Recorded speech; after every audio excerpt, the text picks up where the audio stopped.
Hey guys, we're here on Secrets Farm today with Alex from Premier, our veg supplier, and the team who run Secrets. We're going to learn all about the biodiversity of their crops and how they produce really premium products on a small scale. You've got Swiss Chard, which is the traditional white stem variety, and then this is the rainbow chard. So we'll just literally come through, if you look at this plant, so we're now going to take off this one, maybe this one. So you just kind of pick this like as and when, you're not going to take the whole thing out, you're going to like... No, all of our stuff is picked to order. And picked by hand as well? Picked by hand, yeah. Is there some crop diversity here to almost like... No, this is just a weed that for some reason it's in this field and I can't control it. Thankfully it's like a low growing weed, so it's not... So it doesn't compete too much with the chard. I think the thing is, for a long time, the trend in fine dining restaurants was to have 3 different type of baby leaves on each plate. But then if they're coming in a plastic container in little pots, the wastage is astronomical. So you said you class yourself more as, what did you, market garden? We've got about sort of 50, 60 different crops on the farm throughout the year. The problem with market gardening is you can't ever scale up your machinery side of thing. You end up having to do everything by hand. It makes it tricky with finding enough labour and so on, because machinery in horticulture and so on, it's very specific and very expensive. And so unless you're doing a huge acreage of one particular crop, you wouldn't invest in a machine to do it. It's all farm shops, pubs, restaurants and so on. Nice. So we've got in that greenhouse and chili peppers. So in here we would use biological controls rather than any pesticides. So there won't be any sprays coming in here, and if we start to see insects, so if you've got aphids, you put in miniature wasps and so on, which will then lay their eggs inside the aphid, and that kills the aphid. Oh wow! Well, so you buy the wasps. You buy the wasps, and then you sort of hang them up on strings dotted around the greenhouse, and then they'll all come out. And they'll go and find the aphids, attack the aphids. So it's a really effective natural pesticide. It's very effective natural pesticide. It doesn't really work in a field because they get lost. It works in here because they sort of they stay within the confines of the... And the aphids are their natural sort of prey kind of thing. Okay, awesome. That's so cool. That's an unintentionally fallow field. It's a fallow field there. Fallow field. So it was my great-grandfather started the business back in 1908. And he had various farms in London, but as London was expanding, he kept getting pushed further and further and further out, and eventually I think got fed up with being moved all the time, so bought this land in 1937. And obviously went to his son, my grandfather, then to my father, and my father's only recently sort of retired, and so I'm the 4th generation. Wow, amazing. But nothing's hugely changed in those times. Like the crops that we grow are still quite similar, and all this pipe work was put in back in 1937 along with all the concrete roads, so it's still actually very much what it was back then. Has evolved more down the retail side, which is, I guess you call it farm diversification. Are you growing the same sort of stuff every year, or how do you decide what to pretty grow? Much. Feedback from the chefs? Feedback from chefs. So it's pretty much there's a core range, and then if someone was to say, "Can you please do this?" We would, for year one, we probably would try it to see how it works, and then if it was successful. Because you tend to find that you chefs come up with sort of the slightly stranger things, which you're not necessarily sure whether they would grow on our soil or grow in our climate. But we're always open for trying new things. Awesome. So an asparagus crop, so when it's hot it grows a good 3 or 4 centimetres a day. June the 16th is the historic day of when you finish picking, and you do that to then allow a couple of the spears that are from that crown, like 2 or 3 of them is what you hope, that they will then grow up to grow into this, it's about 6 foot tall, this huge fern. The last field I took out was 27 years old, but they now say that probably about 10 years is what you get from a crop. That's Little Gem. That's a Little Gem. Is this cover just to keep like pigeons? Pigeons. Ah, okay. So that's pigeon damage. It's probably a deer has ripped the cover, but yeah, we've got gas cannons, which basically sound like a shotgun, bloody noisy. But then we just get complaints from the houses. We did have these hawks that were on kites that would just fly around, and they really worked. But then the kids would come and nick them. Shooting, we do it every so often, but you can't spend your life shooting. So basically covers is does it affect the growth in any way? It does. So that one that we just saw, you can see it was quite sort of tall compared to what you might imagine a Little Gem is like, so they do draw the plant up a bit. So we will have to take these covers off quite shortly and try and replace them with a green sort of net. It's quite laborious. Yeah, the leek was planted last June, harvested throughout the winter, and these are the ones that we didn't harvest. And so you can see at the base, that's your sort of normal leek. If you forget what's above my hands, that's what you'd expect to see once this is all peeled off. And then, so yeah, out of the centre of the plant comes the seed head, which then you can still see in there. Those are all seeds. Ah, okay, cool. So there are leek seeds for this season. Those would be, yeah. So that'd be like your on it. This is almost like chive. What's that? Chive flowers. Chive flower. Yeah, but this is where I haven't eaten it to see. So I would be telling my guys, you don't harvest if it's opened. They've got a beautiful flavour. Oh my God.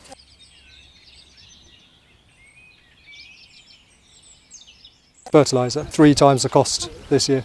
3 times the cost from what you Each had bag, last year. yeah. So it'd be normally it's about say £200 a bag, and now that's £600 a bag. Really? A lack of availability of labour, and then this added cost. Fertiliser increases, you got pesticide increases, diesel, fuel. You know, a tractor goes through a lot of diesel. Yeah. If you put a tractor out for a day, that's 150 litres of diesel, which last year that would cost you red diesel probably about 90 quid, £100. You're now up to about 150, 160 pounds. So every day there's another 60, 70, 80 quid just in diesel. That's one tractor. If you've got 3 tractors out, just do the math. So and also, like, young people coming into the industry. I don't know how many people from my school, I can't think of anyone who really went into farming. Seems like you're bred into it, right? Like you, for example. I don't think there's many people. I don't think you would get somebody that just suddenly turns around at age 18 or 16 or whatever and goes, oh, I think I fancy this now. I don't think that would happen. Colleges are very good. The ones that you would start at 16 or 18, they are very good. But I don't think there's that many people going into it. Because also they know that they could earn a lot more doing something different, would be the other. And these are Brussel sprouts. I heard recently that the reason people didn't like sprouts back in the 1970s and they got a bad reputation was because they were using like a certain type of sprout. Yeah, I think that's part of it. I think the other part, which is probably more prevalent, is that people have learned how to cook them. So back in the day, they were just boiled to within an inch of their life, and then they become quite bitter. Yeah. So when I eat sprouts at home, I just fry them. So obviously we've seen quite a lot of the farm, but how far does that extend? It goes about another half a kilometre that way. To the north, it's 150 acres. Oh wow! Of which we've probably walked around 60 or 70 of it at the moment. Oh nice. I'm knackered.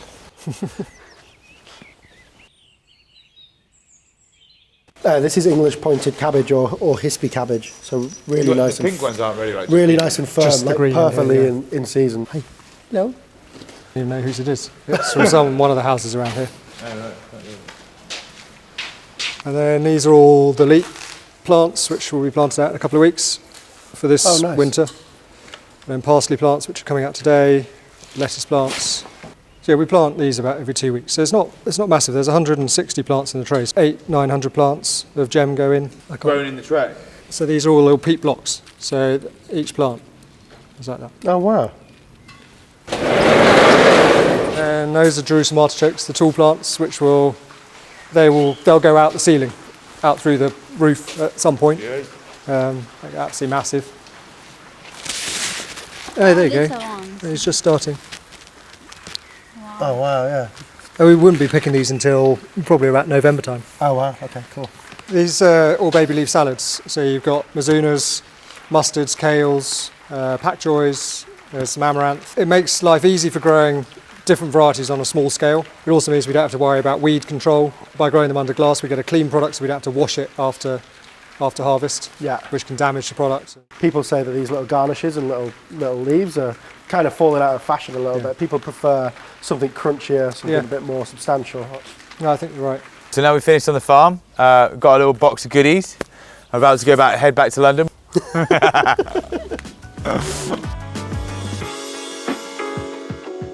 Right, we're back at the restaurant now. So what we're going to do is we're going to use these beautiful leek scapes that we got whilst we were at Secrett's farm. New product that we've never used before, but from tasting them on the farm, they've got a really nice like allium flavour, which is like quite nice and strong, but also quite subtle. So obviously what this is the seed bed for next season's leeks. Left the plant to seed so they can produce more leeks next year. So we're going to use them on a venison tartar dish. A bit of a kick, I guess. It should be delicious. So how we're going to do it is just use a few of these really amazing shoots. They're quite a strong flavour, so really I don't think you'll need a huge amount at all on the dish.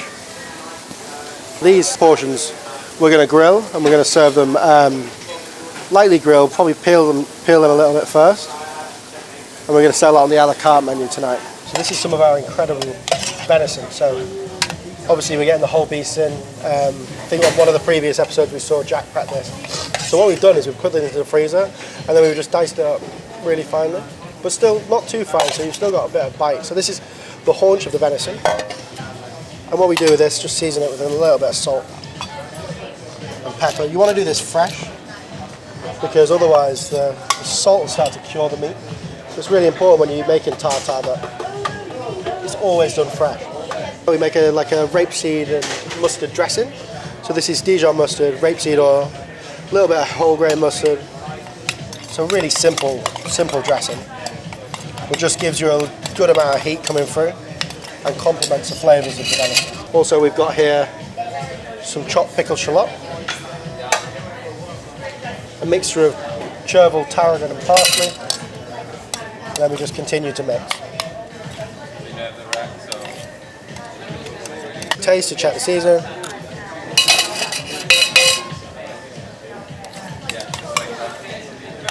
Perfect. So,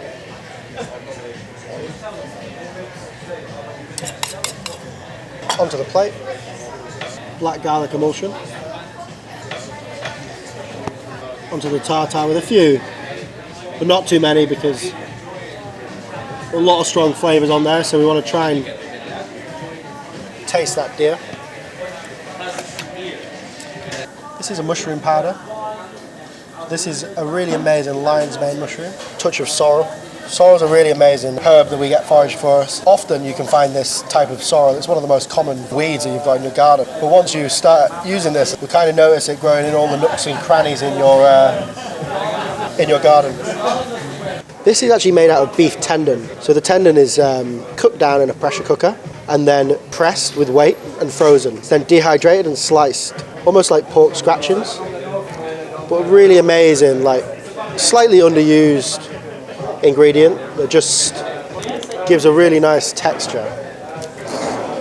And there we have it. So this is a deer tartar with those beautiful alliums that we got earlier. So with leek scape flowers. We got some oxalis on there, and then we're using the haunch of our beautiful whole venison.